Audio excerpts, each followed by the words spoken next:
मसीह के नाम में सबको सलाम। तो दोस्तों और भाई बहनों, आज बाइबल में से जो एक बहुत अहम पहलू है, जो हमारा मज़मून है, वो ये है कि खुदा की आवाज़ को सुने। तो खुदा की आवाज़ कैसे सुन सकते हैं? और दूसरा सवाल ये है कि क्या आपने खुदा की आवाज़ कभी सुनी है? और क्या आप ही खुदा से बात कर सकते हैं? नहीं, हर कोई जो मसीह है वो खुदा से बात कर सकता है। और किस तरीके से कर सकता है, आज हमारा ये जो मौजू है बाइबल में, ये आपके साथ शेयर करते हैं। और बाइबल मुकद्दस को देखते हैं। आज हर इंसान से खुदा बात करता है। आए देखते हैं पुराने अहदनामे में अय्यूब की किताब 33 बाब उसकी 14 से 18 आयत को आइए पढ़ते हैं। और ये आयत में, क्योंकि खुदा एक बार बोलता है बल्कि 2 बार, खा इंसान इसका ख्याल ना करे। ख्वाब में, रात की रोया में, जब लोगों को गहरी नींद आती है और बिस्तर पे सोते हुए, तब वो लोगों के कान खोलता है और उनकी तलीम पर मोहर लगाता है, ताकि इंसान को उसके मकसूद से रोके और गुरूर को इंसान से दूर करे। वो उसकी जान को गड़े से बचाता है और उसकी ज़िंदगी तलवार की मार से। खुदा के कलाम को पढ़े और सुने जाने पे बरकत हो, आमीन। तो आज का मौजू है, ये बहुत ख़ास है। और दोस्तों, इस मौजू में बाइबल में जो बयान किया गया है कि खुदा की आवाज़ को सुने, तो दोस्तों आप खुदा की आवाज़, जो हमारा शुरू में टाइटल था, कैसे सुन सकते हैं? तो दोस्तों, आप जब दुआ में बैठते हैं, बिना नागा दुआ में बैठें और उसको याद करें, उसकी शुक्रगुजारी करें। और जो इन सब चीज़ों से पहले है कि खुदा से इकरार करें अपनी गलतियों का, गुस्ताखियों का, जो आपने अनजाने में हो चुकी। क्योंकि आप बाइबल को तो पढ़ते हैं, बाइबल की तालीम तो आपको इन चीज़ों से रोकती है, पर जब आप एक अनजाने में कर जाते हैं तो आपके पास चांस है उससे तौबा करना। और जब आप तौबा करते हैं, इकरार करते हैं अपने गुनाहों का, तो खुदा आपको माफ़ करता है। और फिर बिना नागा आप दुआ करते हैं जब भी आपके पास टाइम है। क्योंकि देखें, दुनिया में रहते हुए हमने दुनियाई को भी चलना है और रूहानियत को भी चलना है, रूहानियत में भी चलना है। तो हमें दोनों चीज़ों को चलने के लिए खुदा से रजू रखना है। चाहे छोटी दुआ, बड़ी दुआ, ये ज़रूरी है। तो दुआ आपको बचाती है।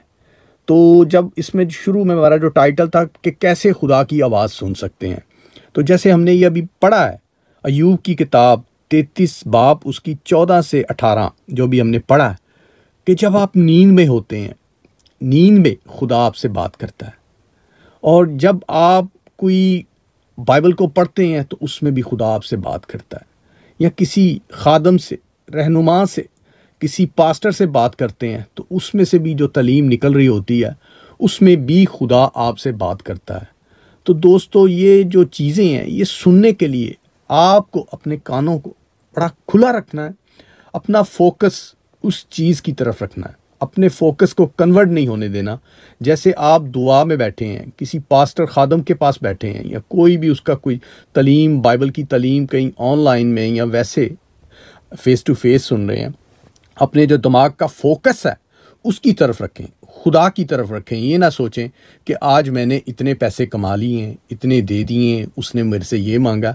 अपना फोकस उन चीज़ों से हटा के रखें, ताकि आपका फोकस सिर्फ कलाम की तरफ हो। जब दुआ भी करते हैं तो आपका फोकस खुदा की तरफ हो, दुआ की तरफ हो।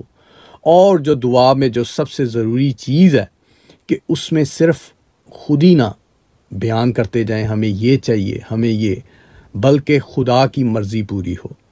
क्योंकि जब आपका फोकस खुदा की तरफ है, आप खुदा के साथ चलते हैं, खुदा से बात करते हैं, तो वो चीज़ें जो आप सोच रहे हैं या मांगते हैं, वो आपको मांगने से पहले खुदा देता है। क्योंकि खुदा ने आपके सोचने से पहले वो सब कुछ तैयार रखा होता है। पर आप खुदा की मर्ज़ी पे नहीं चलते, कलाम को नहीं पढ़ते, कलाम की जो हदायत है उस पर अमल नहीं करते, और जो बस सोचते हैं कि जल्दी से हमें ये मिल जाए। तो दोस्तों, जो बाइबल की जो तालीम है उसको आप फोकस रखें। जब आप उस पे अपना एक टारगेट, अपना एक सोच बाइबल और खुदा पे नहीं है, सिर्फ चीज़ों पे है, तो दोस्तों आप कैसे खुदा से जो एक लाइन है, एक रास्ता है, एक जैसे कॉल करते हैं मोबाइल टू मोबाइल, वो कैसे क्लियर हो कि आपका फोकस जो कन्वर्ट है 2-3 कॉल्स पे, जबकि आपका जो फोकस है जो डायरेक्ट वही कॉल पे होना चाहिए, उसको कन्वर्ट नहीं होना चाहिए। तो जब आप मुख्तलिफ चीज़ों की तरफ कन्वर्ट हो जाते हैं जो कनेक्शन, तो वो आपका मसीह से, खुदा से कनेक्शन ब्रोक हो जाता है। उसको ब्रोक ना होने दें।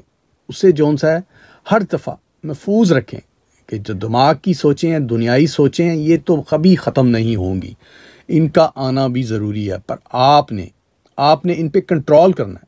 आपका जो फोकस है, फोकस सिर्फ खुदा की तरफ हो, खुदा के साथ चलें। जब खुदा के साथ चलेंगे तो जो चीज़ें आप 24 घंटे सोचते हैं वो कहने से पहले आपके पास होंगी, क्योंकि खुदा के साथ चलने से सब कुछ मिलता है। वो बरकतें हैं, वो खुदा के साथ हैं।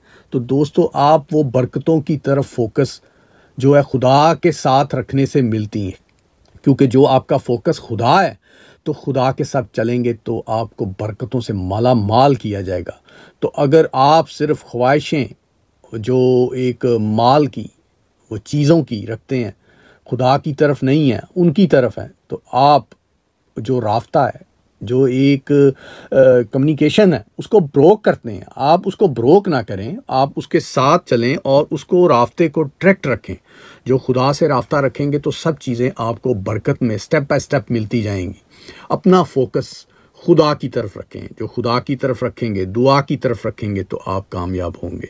तो दोस्तों, वक्त बाइबल पढ़ने में और दुआ में गुजारें तो आप खुदा की आवाज़ इस तरीके से सुन सकते हैं जो अभी बयान किया गया है। तो चलें दोस्तों, जय यसूदी, हर शय यसूदी, सलाम।